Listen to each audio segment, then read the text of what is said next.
Everyone അസ്സലാമു welcome to our channel. അപ്പോൾ ഇന്നത്തെ വീഡിയോ എന്താണെന്ന് വെച്ചാൽ കയ്പ്പയ്ക്ക എങ്ങനെ ഫ്രൈ ചെയ്തെടുക്കാമെന്നാണ് കേട്ടോ. അപ്പോൾ കയ്പ്പയ്ക്ക എന്ന് പറഞ്ഞാൽ തന്നെ എല്ലാവർക്കും കയ്പ്പായിരിക്കൂലേ ഓർമ്മ വരിക. അപ്പോൾ വലിയവരായാലും കുട്ടികളായാലും കയ്പ്പയ്ക്ക കഴിക്കാൻ ഭയങ്കര മടിയുള്ള ആൾക്കാരുണ്ട് കേട്ടോ. അപ്പോൾ അതിനായിട്ടാണ് കേട്ടോ ഈ വീഡിയോ.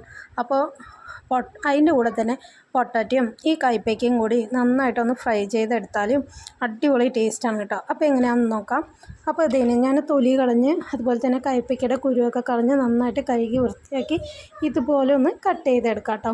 ഞാനിപ്പം നീളത്തിലാണ് കട്ട് ചെയ്യണത്. നിങ്ങൾക്ക് ഏത് ഷേപ്പിൽ വേണമെങ്കിലും കട്ട് ചെയ്തെടുക്കാം. ഇനി ഇത് ഉണ്ടാക്കാനായിട്ട് ആദ്യം തന്നെ ഒരു പാൻ വെച്ച് കൊടുക്കാം. അതിലോട്ട് വെളിച്ചെണ്ണ ഒഴിച്ച് കൊടുക്കാവേ. ഇനി ഇതിലോട്ട് കയ്പ്പയ്ക്ക് ഉരുളക്കിഴങ്ങും കൂടി ഇട്ട് കൊടുക്കാം. ആവശ്യത്തിന് ഉപ്പും കൂടി ഇപ്പം തന്നെ ഇട്ട് കൊടുക്കാം കേട്ടോ. എന്നിട്ട് ഇത് നന്നായിട്ടൊന്ന് പച്ചമണമൊക്കെ മാറി കയ്പ്പയ്ക്കയുടെ പച്ചമണമൊക്കെ മാറി നന്നായിട്ടൊന്ന് കുക്കായി വരട്ടെ. ഇപ്പോൾ ഇതിന് പാകത്തിന് കുക്കായി വന്നിട്ടുണ്ട് കേട്ടോ. അപ്പോൾ കരിഞ്ഞു പോകാതെ നോക്കണേ.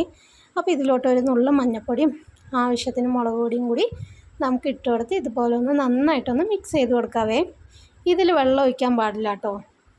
ഈ ഓയിലിൽ തന്നെ നമുക്ക് ഫ്രൈ ആയിട്ട് കിട്ടണം. ഇതുപോലെ. അപ്പോൾ ആർക്കും കഴിക്കാം. ഇനി കയ്പ്പില്ലാതെ കയ്പ്പയ്ക്ക കേട്ടോ. അപ്പോൾ എല്ലാവരും ഒന്ന് മസ്റ്റായിട്ട് ട്രൈ ചെയ്ത് നോക്കാം കേട്ടോ. അതുപോലെ തന്നെ കയ്പ്പയ്ക്ക കഴിക്കുന്നത് നല്ലതാണ് കേട്ടോ. അപ്പോൾ എല്ലാവരും ഒന്ന് ട്രൈ ചെയ്ത് നോക്കണേ. Thanks for watching. അസ്സലാമു അലൈക്കും.